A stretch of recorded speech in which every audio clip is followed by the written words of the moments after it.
Do you know that banana peels and coffee grounds are actually gold for your garden? Let's turn those kitchen scraps into beautiful compost, the black gold that plants absolutely love. Hi there, I'm Mr. N, your companion on this green living journey where we turn what used to be trash into treasures that feed both plants and the planet. You know, composting may sound complicated, but it's really one of the most natural things we can do. Something the earth has been doing for millions of years. Leaves fall, decay, and become soil, which then gives birth to new life. That's the eternal cycle of nature. And what we're really doing is learning to recreate that same rhythm right in our own backyards. And here's something truly beautiful. In this age of technology and artificial intelligence, composting, though ancient and humble, has become a symbol of a sustainable future. Because when humans learn to return to nature while embracing smart technology, we don't just grow plants, we help heal the planet itself. 1. Materials and balance. The breath of the earth. When I first started composting, I thought it was simple. Just throw all the kitchen scraps together, mix in some soil, and wait. But soon I realized, composting is a lot like cooking. It's all about balance. In composting, that balance lies between browns, carbon materials, and greens, nitrogen materials. Browns are dry, light things like fallen leaves, paper, cardboard, or sawdust. Greens are fresh, moist items, vegetable peels, grass clippings, and coffee grounds. I often think of them as the perfect couple.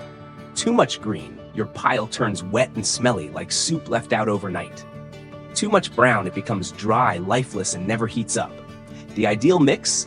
About 50% browns and 50% greens. And by the way, coffee grounds may look brown, but they're actually a green because they're full of nitrogen, the fuel that microbes need to work their magic.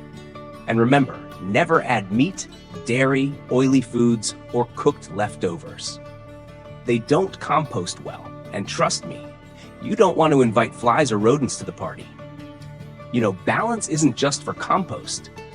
It's a lesson for life too. Between work and rest, giving and receiving, nature and technology, harmony is what keeps everything alive. Composting taught me that.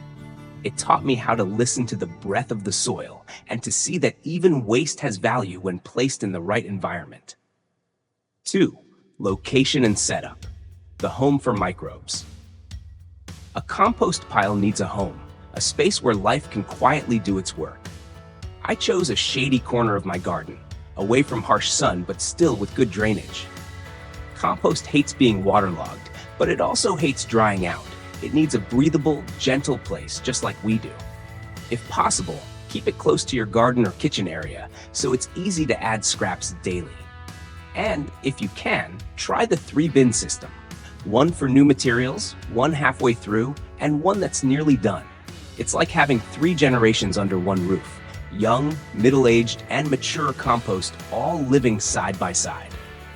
A pile about 1 to 1.2 cubic meters works best.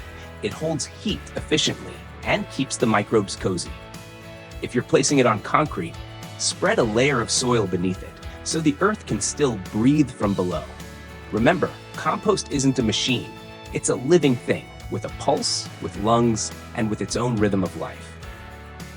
3. Benefits and concept. When soil comes back to life. Compost is a small miracle we can all create. When you compost, you're literally helping life regenerate. What used to be trash, banana peels, wilted leaves, coffee grounds, turns into rich, dark humus that smells like a forest after rain. I once had a garden bed so hard and lifeless it cracked in the sun. After adding compost for a few months, the transformation was incredible. The soil became soft, spongy, and full of earthworms. Plants that used to struggle suddenly thrived. That's when I truly understood why people call compost the black gold of the garden. Science backs this up too. Compost boosts beneficial microbes, suppresses plant diseases, and cuts down the need for chemical fertilizers. But more importantly, it gives back to the earth what we've taken away. And when you watch a tiny green shoot rise from that once dead soil, you realize compost doesn't just feed plants. It restores faith that humans and nature can live in balance again. 4. Building and managing the pile. The art of patience. To keep your compost healthy, you need to build its home with care. Start with a breathable base. A few dry sticks or twigs to let air flow underneath. Then layer your browns and greens like a lasagna. One layer of leaves, one of veggie scraps, a bit of shredded paper, and so on. Put kitchen waste in the center. That's the heart of the pile where it heats up fastest. The high temperature helps break down waste quickly and keeps bad odors away. And here's the golden rule. Turn your compost. Every few weeks, give it a good mix. It's like stirring a soup to keep the flavor rich. I once forgot a pile for 2 months. When I checked, it was cold, lifeless, and smelled dull. After a single turning and a splash of water, within days it came alive again. The temperature rose to nearly 60 degrees Celsius, a sign the microbes were hard at work once more. The more variety of ingredients you add, the richer your compost becomes, just like how diversity brings resilience in life itself. 5. Timing and completion. When the earth speaks. Composting is a lesson in patience, much like raising a child. It takes time, warmth, and care. Depending on your conditions, it might take a few months to a year. The ideal temperature is around 140 to 150 degrees, 60 to 65 degrees Celsius. Warm enough to decompose fast, but gentle enough to keep nutrients intact. If it climbs over 160 degrees Fahrenheit, turn it. Even microbes can get overheated. When your compost is ready, you'll know. It's dark brown, crumbly, and smells like forest soil after rain. When you hold it in your hand, it feels alive, light, airy, and completely transformed. That's the magical moment, when trash becomes life. 6. AI and smart composting. When technology serves nature. We're living in a time when AI can do almost anything. Write essays, drive cars, and yes, even help us compost smarter. In some countries, compost systems now use IoT sensors to monitor temperature and moisture, sending alerts to your phone when the pile is too wet, too dry, or lacks oxygen. Some apps can even analyze your waste types and suggest the best balance of browns and greens for higher quality compost. I believe in the near future, Vietnam too will have these smart green gardens. Small home composters that automatically adjust themselves and share data within local communities. AI won't replace our hands in the soil. It will amplify our awareness. It's not about making composting easier, but about making us more connected to both technology and the rhythm of the earth. 7. Health and lifestyle. Returning to the earth. A friend of mine, Lan, once suffered from pesticide allergies. After she started composting and growing her own vegetables, not only did her health improve, her spirit did too. She told me, and every morning when I smell the soil, I feel truly alive. Composting isn't just about cleaner food, it's a kind of natural meditation. You slow down, you breathe with the earth, and you start to see beauty in small, simple things. When you eat a meal made with vegetables grown from your own compost, you're not just feeding your body, you're nourishing your connection to life itself.